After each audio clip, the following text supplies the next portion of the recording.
Hello, hello. Welcome to another installment of What's Really Going On in America podcast. Today, we have a special guest who's going to be teaching us another local government position about state constables. And I'm very excited to have him on the show. He's like mine and Johnny's first guest as together. As you well know, Johnny can't always be at the same time as some of my other guests. But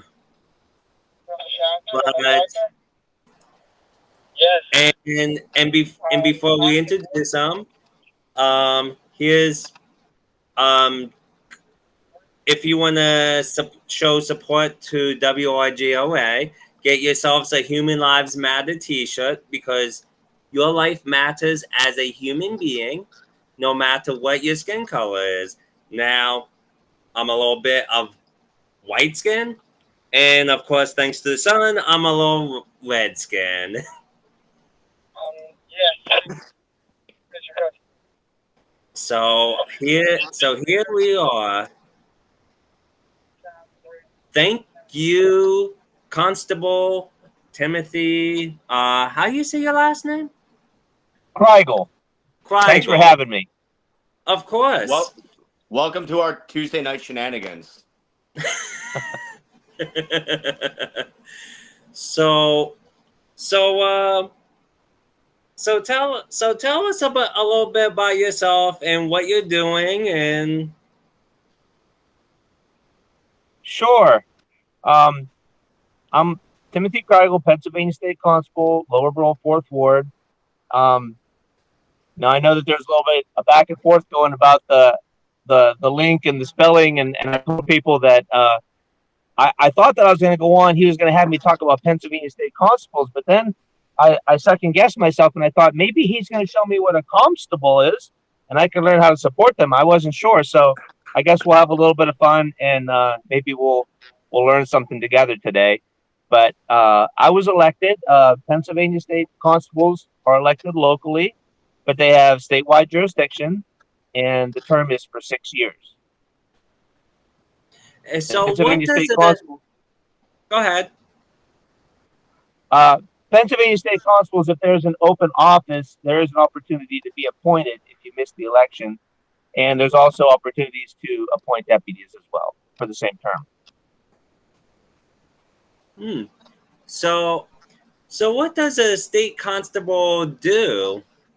And why were they elected officials to begin with? Sure.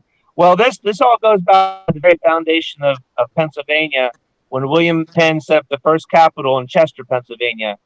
There's a lot of things that people don't understand or misunderstand about Pennsylvania, and it's disheartening. But the first capitol was in Chester, Pennsylvania. That was in 1687 in October or November. And William Penn landed, and he set up the English system that they set up everywhere that they colonized, which is magistrates, sheriffs, and constables. That's the English criminal justice system. And so somewhere in Chester, Pennsylvania, there is the original constable's office that has been in continuous operation since 1687. The magistrate in Chester, Pennsylvania, continuous operation since 1687. And the sheriff of Chester County, which is they changed it to Delaware. Now it's Delaware County, but originally that was Chester County. So those three officials have been in continuous operation and are. It is the birthplace of Pennsylvania law enforcement and the Pennsylvania criminal justice system. Now, William Penn set that up because he was a very. Do you still see me? You're blanked. Oh, here we Okay, go. sorry. Oh, Little you're good. technical. William Penn set that up because he was a very big believer in elections and electing your officials. Constables were not actually originally elected. If you delve into it, you'll find out that originally they were appointed and then they moved to elected. But a lot of the Pennsylvania Constitution is the basis of the United States Constitution. And when the founders met in Philadelphia, obviously there was a huge Pennsylvania influence on the national Constitution. If you take the national Constitution, the Pennsylvania Constitution, and lay them side by side, you'll see where a lot of things match up. Even the Second Amendment in the Pennsylvania Constitution, the wording is actually stronger. So you don't even in Pennsylvania, you don't even have to rely on the Second Amendment because you can't even get past the Pennsylvania Constitution, which says that your rights should not be questioned. So what? So what does a constable do, like on a day-to-day basis? Well, Pennsylvania constables, the original police officers and the original law enforcement, along with sheriffs. So they were both created simultaneously. They were the people that back in those days when there were murders, thefts, robberies, assaults, all those things, it was the constables who would go and make those arrests and bring those people to justice along with the sheriff as well.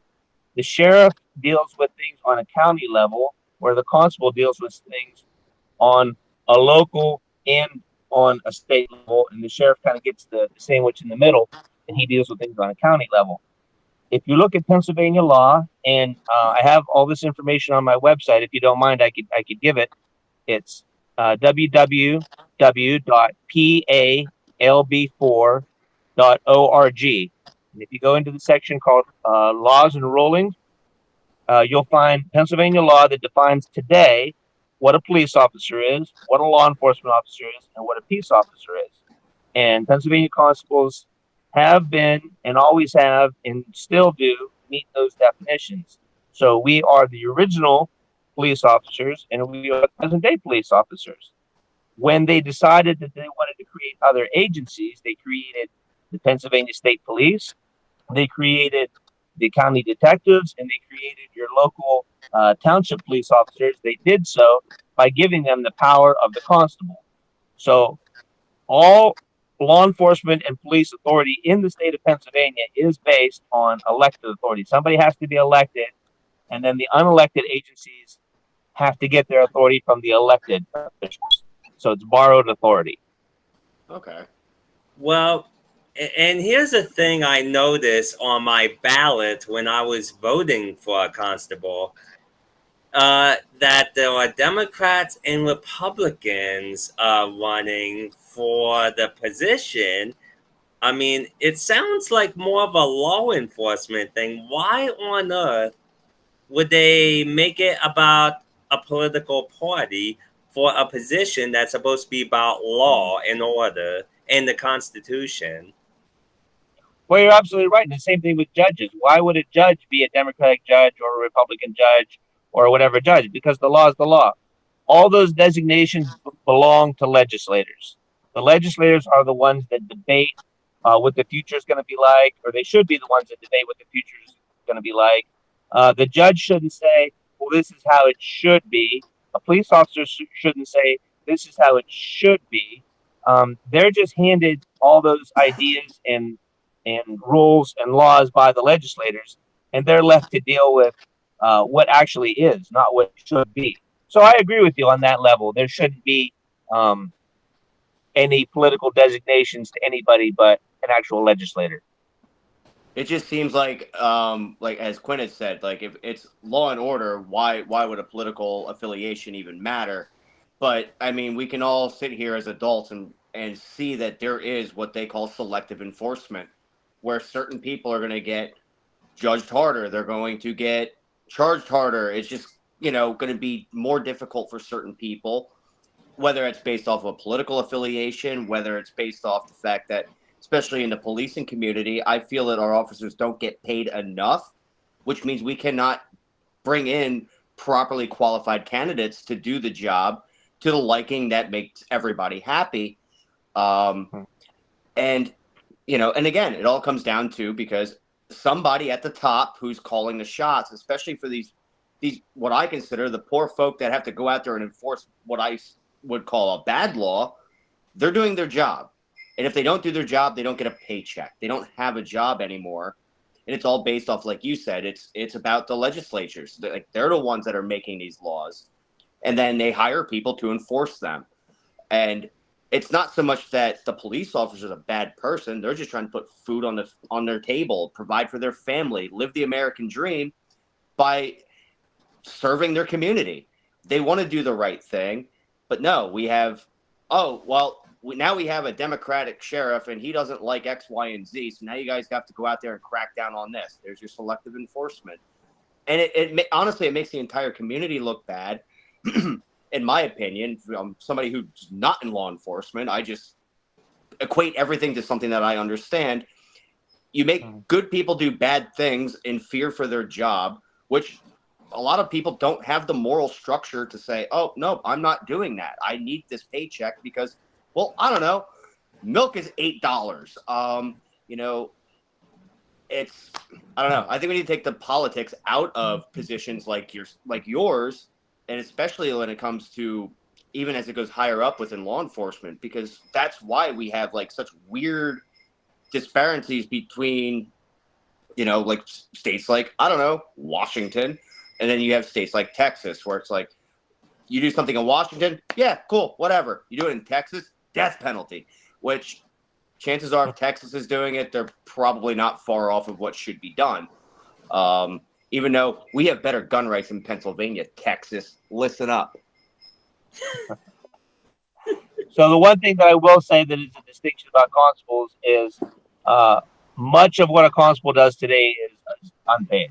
It's a community service.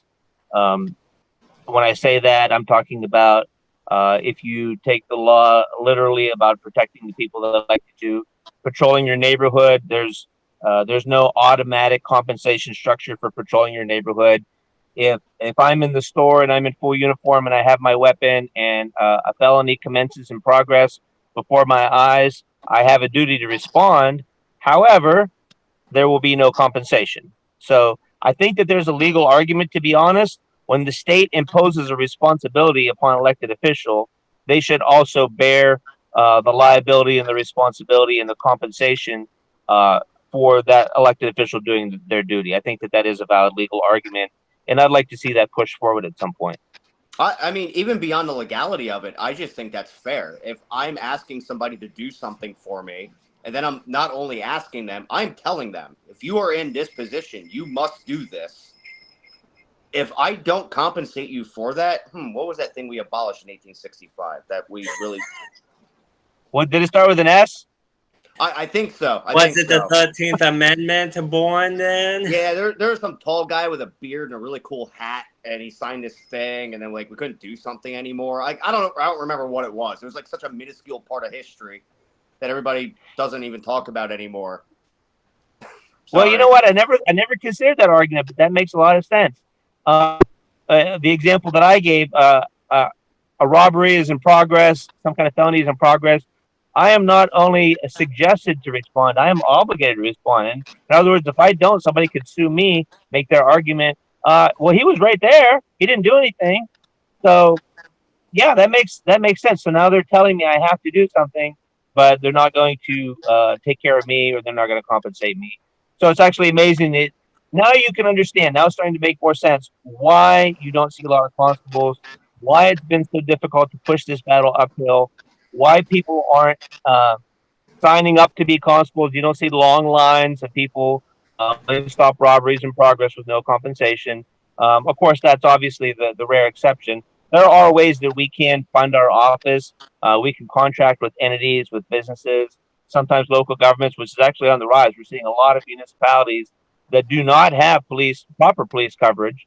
They're not. They don't have the proper response times from many agencies, and communities are looking back to the constable and realizing uh, we've had them all along. We should utilize them, and they enter into agreements to compensate them for their duties. I feel anybody And who does something should be compensated for it. I show up to work, I expect to be paid for what I do.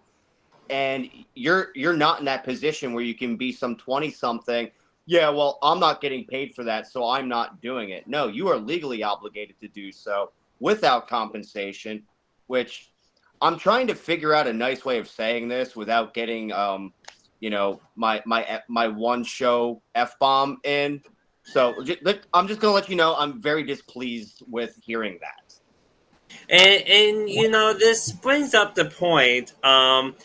While you're not being compensated for your work off the clock, as they put it, your politicians that are your bosses are giving themselves raises for taking more of our tax money, aren't they? Well, yeah, in a sense, you brought up the reason why that they don't like constables is because we don't have bosses except for the people. We're not even accountable to the governor. The governor can't even tell us certain things to do because we're considered an independent government agency, which means we fall under the executive branch. We we commence fulfilling executive branch duties. However, we're completely independent and accountable only to the people, and that's what they don't like. They feel that there should be a system for everything. Everything should be centralized. Um, there's a certain agency in Pennsylvania that you may be familiar with that thinks that they are in charge of every other agency, and turns out that's not the case. There is no law that says that they are. We are all supposed to be on the same team. We're common courtesy is first on scene. The person has that scene. Other agencies support. Doesn't always work out that way, but that's the way it's supposed to be. Well, it pretty much sounds independent of what it like. That sounds more like a business than you being an elected official. And so basically, where's the accountability? Like, you would be accountable by the people, obviously, because we're electing you. But who would be in charge if a constable goes rogue? Here's how you control a constable, and here's how you defame the office. It's all about funding. You just don't fund them. You just don't give them any salary. You hire police. You develop other agencies, give them your authority, fund them, and then the constable that had the originating authority, you don't do anything for, and then you hope that they shrivel up and go away and everybody forgets who they are. The reason that they can't get rid of a constable is because if they did, the whole system would collapse because everybody else is basing their authority on the constable. The only thing that would be left in the state would be sheriffs. And so we have to be there, otherwise you'd have to rewrite everything. But at the same time, it's all about funding. They just don't fund us. So what prevents a constable from going rogue? The people have to vote for good constables. It's the same thing as the governor. You have to look at the governor. The governor has a lot more authority than a constable does. What's his education requirements? Um, who gives him a background check? All these things. Does anybody put him in a room and test him, for his proficiency in anything? No. But he has the most authority, the President of the United States, elected. No requirements, no educational background. Even justices in the Supreme Court don't even have to have a law degree. So when you start entering into the elected realm of things, the rules are different because they're putting the utmost confidence in the people that, well, if the people say that he's okay, we're going to go with what they say because the people wanted him, so that's what they're going to get. We're going to give him to Hmm. And that so and I want to go back to the political party line. It has there ever been in history where a constable was told by the political party that's funding their campaigns to when after they get elected to do their will in some way, shape, or form that may be unconstitutional or illegal? Oh, that's a good question. I mean, corruption happens at all levels, and anybody is capable of being corrupted. I don't know anything specific, but I wouldn't rule it out as much as I would rule anything else out. I suppose that it is possible. And I mean, what is? Oh, go ahead. we can't get lying by saying lying's illegal, poor behavior, poor manners. You know, we can make it laws for everything, but it doesn't make it go away because we made a law. It all comes down to individual character. Well, so if someone wanted to be a constable, what would be the requirements to get in? Well, I'm glad you asked. There's actually a section on www.stateconstable.us that provides some guidelines. Pennsylvania law obviously provides some guidelines. The first way you would want to run in the election. So if somebody's term is up and that office has a constable in that area, well, that doesn't make any sense. If the term is up and you want to run for constable, you would just file the paperwork to run in the election. If the election passes and nobody has accepted that office, then you can be appointed by a court. You would circulate a petition. You don't need that many signatures. I think it's only 10. You collect that petition. You turn it into the court. The court looks at it. They may do a background check on the constable. Basically, that judge has to make a decision. You have to convince that judge. The DA has to convince the judge why you shouldn't be appointed. But ultimately, it's the judge's decision. As long as there's nothing crazy in your background and that office is open, that judge is probably going to give it to that person. They're going to be the appointed constable for the remainder of your term. Then the last way would be is if a constable wants to appoint a deputy. He has more work than he can handle, or he doesn't feel that the coverage is sufficient for his community. And so the constables, it is the constable's exclusive authority and right to choose who that person is. And once again, the court oversees the approval of it in the current process, the way that the current system works. And the judge would appoint that deputy in the same way that the constable was appointed. Well. I present to you a deputy. He's from Bethlehem. He's a man of the street. Well, I want to see the petition. He's I mean, look at that face. I mean, he could get to 10 signatures, no problem. Yeah, he's for the community. He's got a little bit of a catnip problem, but the last I checked, that's not illegal. And there's also no laws that says a cat can't carry a gun or drive a car. Well, sorry, he just jumped. I think what happens is a lot of people will say, "Okay, that's great. You have some law. That's fine. I understand what you're saying, but we have funded police agencies. They are doing the job. Why would we want to go to you? And why would we want to fund you when we already have well-funded police agencies that are out there?" Well, the first reason is because some remote areas are not being covered properly. Right. So that's the first reason. The second reason is we have to look at the system. Just because you throw money at something doesn't mean that the problem can, should, or will go away. That could possibly be another form of corruption because you're trying to corrupt the system the way that it was intended. You're supposed to have elected officials do that job, and unelected personnel are supposed to support the elected officials. And by them throwing money at other agencies and persuading people, oh, don't look at the constable, just look at your local city police department, or call the state police, or call the county. Let them handle everything. Don't even talk to the constable. Then the whole system is turned upside down and corrupted the way that it was not intended to be. And so, we're combating that by educating the people, number one. So my main question is only because, well, we just had to hire a constable this week. So if we have all these well-funded, well-trained, well-backed departments, why is it that I have to come to a constable to evict a squatter? Meanwhile, I have all of these other well-trained, well-backed, well-funded departments that are, I don't know, potentially more capable of doing so. But yet I'm going to hire some guy that's elected, who's obviously underpaid, if paid at all, to go confront people.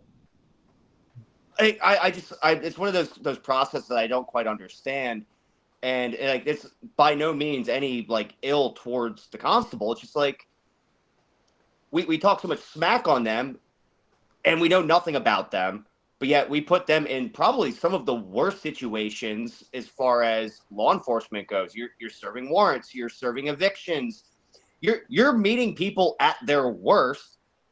And I don't know, I've watched a lot of donut operator videos to realize that, hey, you knock on the wrong door at the wrong time with the wrong piece of paper, you're going to have a bad day. And I don't understand where that comes into, like, you know, somebody like your responsibility, because you don't have backup going with you unless you have somebody that you can, you know, promote to a deputy constable. It just doesn't make sense from me as a taxpayer that I'm paying all of these other departments with all the training, all the equipment, all the backup to, you know, help put a backup away. And you guys are out there basically running solo. It just does not seem fair to me. Well, you're entering into another category of things that kind of changes the rules a little bit. Any order of the court, like an eviction would be an order of the court, a repossession, those types of things. Those are orders of the court. Those can only be handled by elected officials. Those other guys are not able to handle those. And there is a direct compensation structure for anything that is handled by the court system. Okay. So they require a training to do those things. But once you complete that training, then you can receive compensation for orders of the court. Okay. And then the second obvious part of that is, well, we shouldn't be funding those agencies and leaving the elected agency unfunded. That would be the obvious conclusion, I would think. I mean, I just think if you're going to put somebody in a position of harm, I feel that one, compensation, the bare minimum, and, you know, ease of backup, because again, like you were saying about areas that aren't well covered. All right, you got to go serve an eviction notice, you know, 10 miles off the nearest paved road. I'm pretty sure, I mean, I don't know how you guys are, but if I lived like 10 miles off of a paved road, I'd probably be a little crazy. Well, we're not at war with other agencies, so we do maintain good relationships. There's a lot of good police officers out there that are doing their job, and they have all our respect and backup. We'll back up each other, and so we develop as many good relationships as we possibly can. So on an eviction, if we have a good relationship with another agency, they will back us up. They will come. They'll stand by, and so those possibilities absolutely exist, and they happen every day. So that's not ruled out. If we have a situation that we can't handle, and we're over our heads and we feel it's a safety issue, yeah, absolutely, we will call in the agency and ask for an assist. Okay, that was my main thing, only because I know with our personal scenario, from what I was informed, it was one person, and there were probably 5 or 6 people in the property, and it's just like, and then, like, when Quinn texted me what we were going over tonight, I was like, perfect timing, absolutely perfect timing. I get to ask the question to the person who does the job. I feel better now that at least, you know, if you need the backup, you can get it. Like, I felt like these guys are going out there by themselves. Like, this isn't a movie. Yeah, so there's some situations and certain areas of the state that constables won't go in alone. They'll go in. They'll tell the judge, "Listen, if you want me to go in there, you're gonna have to pay for 2 because it's just not safe, and I don't recommend it, or I won't do it." So yeah, a lot of times the situation absolutely requires a minimum of 2. Okay, that actually puts me like I was up here and I'm at a proper level again.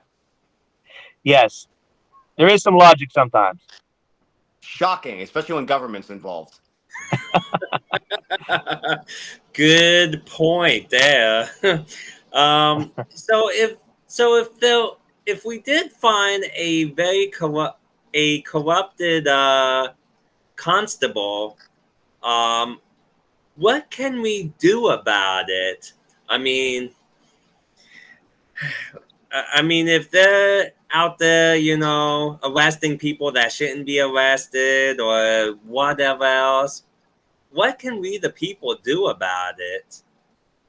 You can impeach a constable. A constable can be reviewed if you have the evidence and proof and things like that, or they can you can give them enough that somebody will begin an investigation, and a constable can absolutely be removed. Yes. Hmm. Awesome. Hmm. Not that I'm trying to remove you, but eh, but you know, you just can't trust the government, especially these days when they can't even define what a woman is, let alone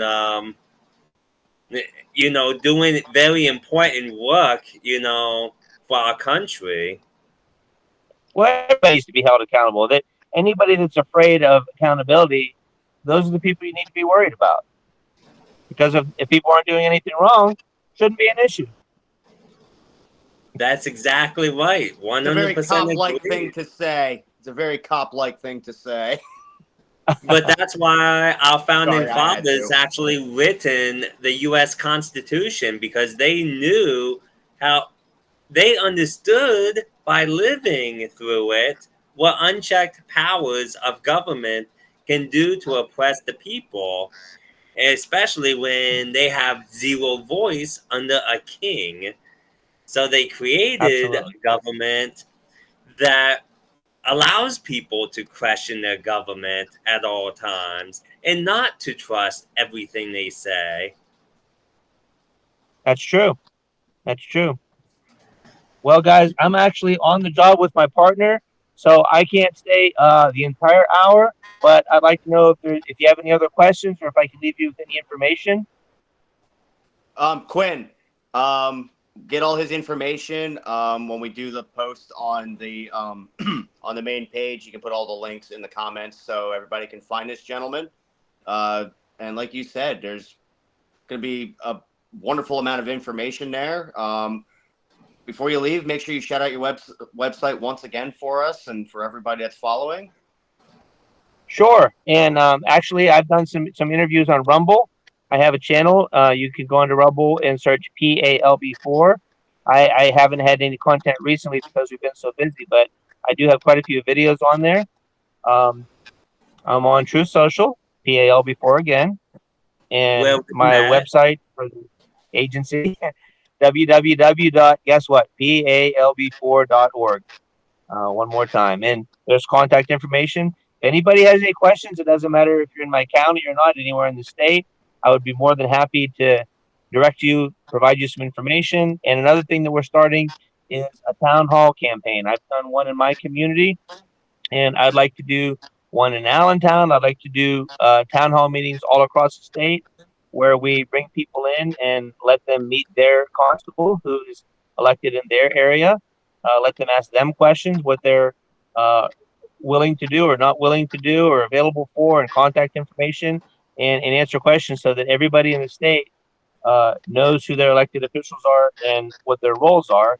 It's very important for a lot of reasons, especially in law enforcement, because if somebody doesn't understand the role of a constable or a police officer, and they're in a situation where that officer is required to issue orders or make commands based on the totality of the circumstances, that person decides that they don't want to listen because they don't have to, or you're nothing, then that can cause an escalation, and then things get higher and higher, and it's all unnecessary. And the sad part about it is, um, I'm afraid that there's some people that do that on purpose because they want the constable's office to fail, and they want constables to just give up. They want everything to go wrong, everything to be bad, everything to go against them, so that they'll just give up and they'll let all the other agencies just do whatever they want, and the office just goes away. But I don't think that's happening. I think that there's a resurgence. It's just we're in a very different time. We're seeing a lot of constitutional things come back. It seems.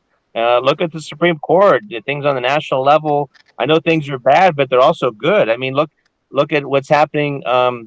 Even across the state, we're seeing constables coming back out of nowhere. For the past 75 years, you didn't hear from constables, although the law never fundamentally changed. And then they just reappear and they say, no, I don't know what the last generation did, but we're going to embrace the Constitution and everything that it says we're supposed to do. We're going to do it. The millennials have gotten to that age where they realize this isn't the way this is supposed to go. My age bracket, particularly, we were pre-internet. We saw the birth of the internet. We've done the Gen X, and we've done the whatever the next generation is. I don't know. I went to public school. I don't know what the next letter of the alphabet is, but it's honestly, it's like my generation has said, like, all right, we're basically adults now. We're nearing 40. We're going to be 40. We're just over 40. And nothing's working. And what have we done wrong? What can we do to change it? And that's why you're going to see that resurgence of a lot of good things coming back. And you're going to see a lot of the phasing out of the new stuff that, in the name of progressivism, like, okay, yeah, we can progress as a populace, but there's got to be a point where you got to rein that in before you just cannot anymore. Because that's honestly why we have Joe Biden as a president, because we just let a certain party do whatever they want. And I'm not saying the Republicans are completely innocent in this. They've gone off their rails on their own occasions as well. It's gotten to the point where the last generation to catch the belt wants to give the belt. And a lot of us don't have children of our own to give the belt to. So guess what we're looking to? Looking at you politicians. We're coming for you, because we're going to run against you. We're going to vote you out. We're tired of your nonsense. The good people of the community are getting shit on, while we just let everybody else just run rampant. And, you being in law enforcement, you're seeing the absolute worst of everything. And, I don't know. It's honestly, like I said earlier, I don't have the best outlook on the future, but there is that glimmer of hope. There is enough people starting to speak up for the right things, and not just because I agree with them. It's just because it's what needs to happen. Otherwise, we are going to crumble as a nation. And if that happens, we could all just kind of kiss the world goodbye, because we are the glue holding this mess together. Well, we have a very unique form of government, on the federal level and the state. But the main ingredient to that is you and you and you and you and you and everybody doing their part. Whenever we start to get to the point to where, oh, things are going pretty good, somebody else will do it. Okay, that's when the system breaks down right there. And you may not see it for a generation or two, but when it pops up, it's going to be, you're going to be shocked at how bad it got. It requires maintenance, just like your vehicle. You have to change the oil, you have to change the tires, you have to change the brakes. You buy a brand new car, it's not brand new forever. Our government will not be brand new forever, and it's not. And now it's needed maintenance before, and now it's time for the national oil change again, or the state oil change. We have to take it in and get it serviced, and our state needs service. And basically, it just means that not enough people were doing what they were supposed to do in the community, and we let other people do it. So we need all hands on deck. We need people to come back and fill these roles. We have open constable spots. We have open, maybe your tax collector, your whatever's in your community. You should know who is in your community. You should introduce yourself and find out everybody that's in your community that's in an elected capacity. The mayor, go to your meetings, council meetings, all that stuff, and be involved. And this question is probably one of my most important, since I like to do research. But what is the most important things I should look for in a constable when I'm doing my research? You can look at the history, and you'll find out how Pennsylvania was established, and then you'll realize at some point that nothing ever changed. Originally, it was just so obvious to everybody that they didn't feel the need to repeat it over and over again, because they thought that they probably thought that was silly, because everybody understood certain things, like what a constable is, so it was common law, common understanding. Everything was so common. And then as time progressed, several generations back, they tried to look for these things that are written down to try to justify the things that they're being told by their father and grandfather and great grandfather, and they needed some justification for that because being so obvious was no longer good enough anymore. And that's where you realize that a lot of the constable stuff was rooted in common law by how the courts performed, how the courts understood things, how the courts ruled, and the constable was always at the forefront of a community's law enforcement. It was considered the chief law enforcement officer.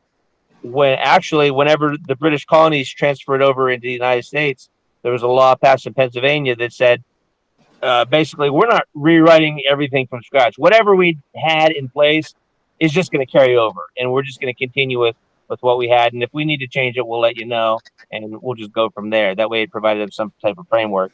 So yeah, the biggest thing to look for history. Look for any changes in history. You'll realize that there's been no fundamental change in the original system since 1687. It's just never changed.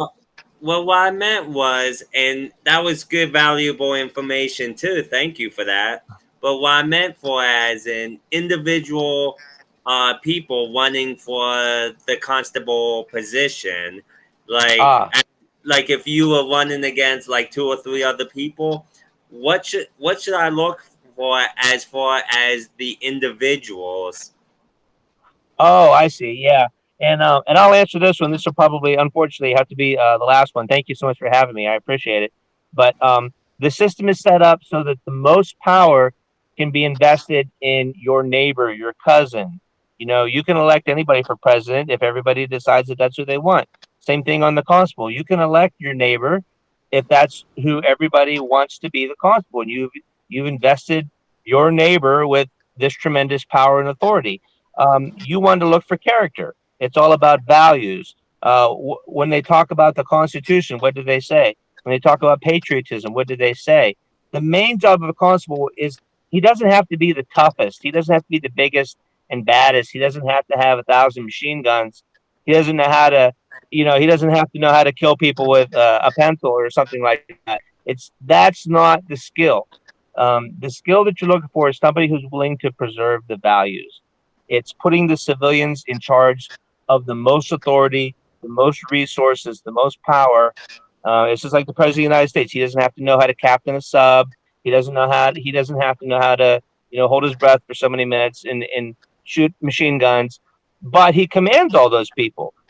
But the qualities we look for in a president aren't the biggest and the strongest. We look for his character, his patriotism, and his commitment to the Constitution. And I think that's the same thing that you're looking for in a constable. Thank you Very. for coming on our show. Yeah, Yes, we thank you very definitely much. appreciate it. Thank you so And, much for having me.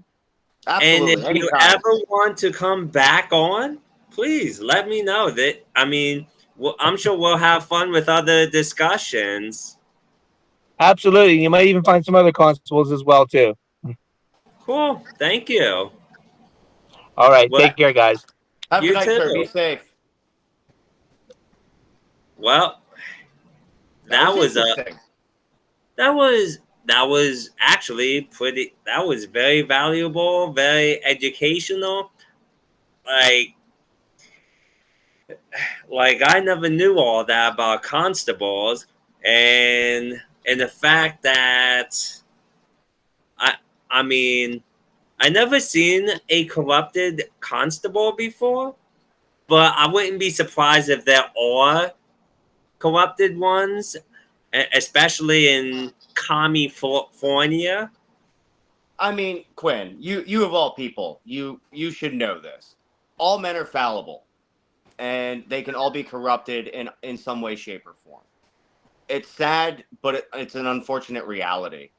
And I've never met a constable that like I had a bad vibe with. Like everyone that I've ever run into, whether it was at a gas station or for whatever reason, hey, I just like to meet people because sometimes I like, hey, that guy looks kind of cool. Let me go talk to this dude.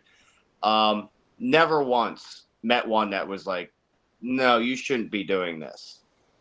I was very interested in learning about like the background and how you get into it and like qualifications and things like that. And I learned a lot. I'm going to go to his website. I'm going to read up on it because I want to learn more now. Now I'm very interested. Especially like once you figure out like that whole balance of power, where like they are the base of all law enforcement within, especially within Pennsylvania. And without them, like he had said, everything else kind of crumbles because everything is based off of their office. It's also nice knowing that the person who is policing your community was elected and not just some schmo that was brought in from, Missouri because he felt like moving to Pennsylvania and carrying a gun and driving a car. Oh, gee, thanks. I was one of those from Missouri to Pennsylvania. I wanted just to carry a gun. I mean, I'm no, kidding, but I did live in Missouri, and I did move to that was not on Pennsylvania. purpose. That was not on purpose. I was just trying to think of some just like cornfield of a state, and that's kind of what I came up with. But it's nice knowing that we do have people that are elected. And it just seems like everywhere we turn, everybody that has a badge and has some sort of power, we have no say over it. Unless they do something wrong, and then we got to protest, and then we got to petition. It's like, no, this guy was elected, and that I can respect. And like I said, based off of my interactions with constables, they've all been very stand-up human beings, and they want to serve their community. They're treating it as a political position where I have to, do what my people need me to do. Otherwise, I don't have this job. I also think it's an even less thankless than being a police officer these days. Like I said, cops don't make enough money. That's why we have bad cops. If you pay them well to put up with the nonsense that they have to do on a day-to-day basis, maybe you will get qualified candidates. There's a reason why areas that pay more for police have, I don't know, better police.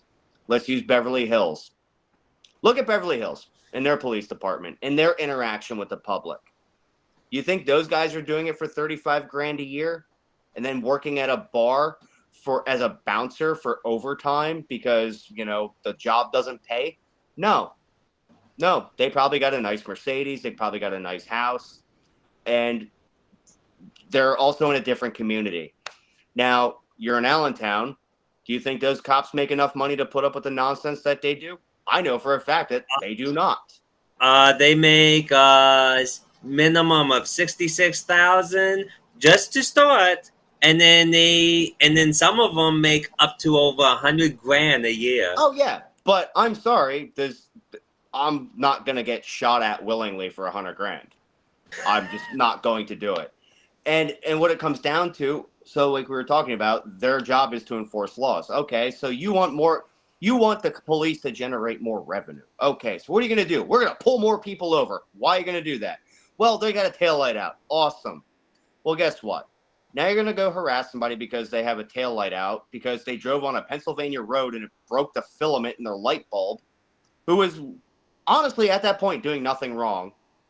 But now you just encountered that you hit the as the police call them, cherries and berries. I never heard that term before, but I thought it was funny.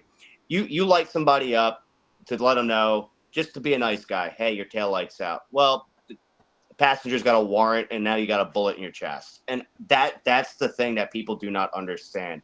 That is why police are on edge all the time. You try to do something nice, and you might not go home to your family. And that's where my respect for them comes from.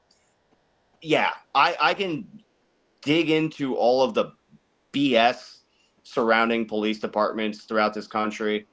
But at the end of the day, your good ones are the ones that say, hey, you got a taillight out. You should probably go get that fixed real quick. Have a nice night. No checking of a license, no running of a license plate, just being part of the community and trying to help someone out. But no, we can't do that anymore because people suck, Quinn. People are terrible. And yet here we are having another conversation on another Tuesday night, not being terrible to each other. Well, here's the thing. People like our lawmakers, like cops are just nothing more than law enforcers. But then you got lawmakers saying, like in New York City, they bring criminals, lock them up, But then if the politicians like them, they just go out without bail, like the illegals that come into this country. And And that it's right like, there is and, why. and, and then when a cop dies and then your governor wants to have a photo op, the cops are like, I'm sorry, but get out of here. We don't respect you. You're making our jobs harder. It's like a private place of business. You know, if the manager acts like our politicians, which many of them do today, and hammer down on the employees are gonna leave the job because they don't like their boss. Well, that's, we the people are electing their bosses, and we gotta keep that in mind. We like Here's what both sides need to do. Leftists and right, but definitely the leftists, go to the people that it affects the most and ask, hey, how's this mayor doing for you? How's the city council? And are they fighting for you guys? With the police. And people just, people don't ask. A lot of the leftists, especially, don't ask those kind of questions. They just go with their feelings. And I even have a neighbor who admitted to me that he hates Trump based on his feelings. And it's like, if you were convicted of a crime, or if you were arrested and you went to court, would you want a jury to judge you based on their feelings, or would you want the facts and be set free based on the facts, or would you rather go jail because of their feelings? And that's one of my biggest gripes. And like, I'm not saying that a jury trial is a bad thing, but all right, we've said it. Did Donald Trump get a fair trial? Did he get an impartial jury? No. There's nowhere on this planet that Donald Trump could go get an impartial jury. It's just not going to happen. With social media, with mass media, with the way information travels, everybody has their own distorted vision and version of who Donald Trump is, and all of their outcomes are based upon their feelings. Their feelings were derived from what their choice of media told them to feel. So if I went to court or you went to court, in the big picture, you and I are nobodies. So it would really come down to, did the prosecution and the defense do their job to either convict or not convict? When it comes down to anybody famous, I'm sorry, there is no such thing as an impartial jury because the person is already known. I've never gone to jury duty. Have you had to do jury duty yet? I almost did, but they excused me, thankfully. So, but all the questions that they ask. Do you know this person? Do you have any affiliation with this person? Do you have any kind of information that may sway your decision on this person? Tell me how in New York City those conversations went and those people were picked. Now, I'm not trying to be a conspiracy person. I'm not trying to put on my tinfoil. It just seems all too convenient that all of those jurors just happen to be somehow impartial, where both the prosecution and the defense were happy with them. I'm sorry, it's too perfect that it just does not make sense. And like we were talking earlier, like, why are sheriffs and constables and judges running with a political party? I should not give a crap what your political party is. In fact, I shouldn't even know. Because if you're actually enforcing the law correctly, by the book, your political party shouldn't matter. Oh, you're going to choose a political party because you want the funding for your campaign. And to an extent, yes, I understand that. But It's one of the things I had to agree with the Democrats at one point. We got to get the money out of politics right before they started pumping money into politics. Who would have thought that we could agree on a Democrat about anything? But here we are. I actually have, since we do live in Pennsylvania, I did read an article today because I know you were talking smack about Josh Shapiro earlier. One of the things I have to give him credit for, he has been a very out of the news cycle governor, unlike Tom Wolf, which generally means, especially considering you and I probably read a lot of the same news outlets, he's been, I would say, behaving himself. He's actually trying to, he's not trying to push himself out there for nonsense. I guess they did a property tax rebate announcement today, and I think it was in Scranton, somewhere up here, by me.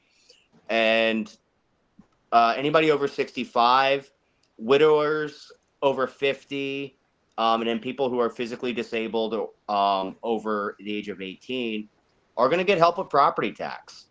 So we did a couple things there. One, we did something good for the people. That's good.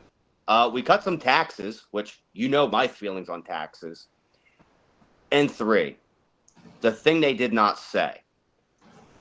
People are paying too much in taxes because we just admitted that we don't need all of it. And I've been saying since I've pretty much became an adult and started interacting with people that were reaching retirement age, why are these people paying taxes on a home that they have literally owned outright for 30 years? They bought the house when they were 20. They paid their 30-year mortgage. Now they're 60. Why are they still paying property tax? Because they're literally working to keep the house that they freaking own. Otherwise, the government will come and take it. So I'm a firm believer that anybody over the age of 65, if you want to use it retirement age, I don't even give a crap. They need to stop paying property taxes on something they own. We owe it to our seniors because we're not doing anything as far as income for them because Social Security is a freaking mess. I look at it as if we can just stop taking some money from them, we'll be good. Oh, I paid for this mouse. I need to start paying yearly taxes to keep it. That's how stupid it sounds when I hear property tax. It's like you pay at the worst, have property tax at the time of a purchase, but beyond that, like some people say, not at all, and I'll be for that too.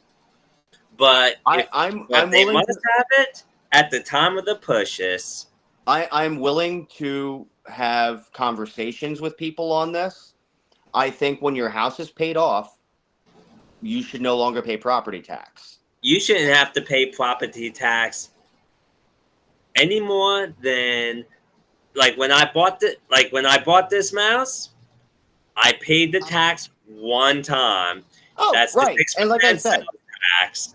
And that's all I should ever have to pay. I'm willing to have conversations. I really am, because I'm not an economist. I mean, I work on cars for a living. I do not do numbers other than, are my technicians making money? Can we keep the lights on? That's pretty much my experience with having to worry about numbers. All I know is I pay just as much per month in property tax as I do for the actual bank loan on my house, which that's pretty messed up in my mind. Now, am I paying a lot in comparison to some people? No. Am I paying a lot less than some people? Yes. But I don't know. There's got to be a better way. There has to be a better way. And I don't think it's a Democrat or Republican thing. I think we just all need to be like, all right, we're going to agree that this is stupid. I don't care what party you're from. We need to solve this now. That's something that needs to be bipartisan. Everybody's screaming in the streets. Like, I mean, when I bought this house, I bought it for my mom. It was paid for. She's still paying property tax on it. as a widower. Hmm. Think about that. Which She lost the primary income of this household. She had to move based off of taxes. That is messed up. Well, I'll tell you what. So we are out of time. I know it went pretty fast with having a guest, and Yeah, it was like that. yeah, and we walk. And if anyone listening wants to be be a guest on the show, we can talk about any and all things. It can be a learning experience. It don't have to be politics even. Doesn't have to be religious. It could be about something you want to talk about. We could probably do an hour on our favorite takeout food. Yeah. But I'm trying to get someone with a very awesome business who's into positivity on this show, in her business onto this show.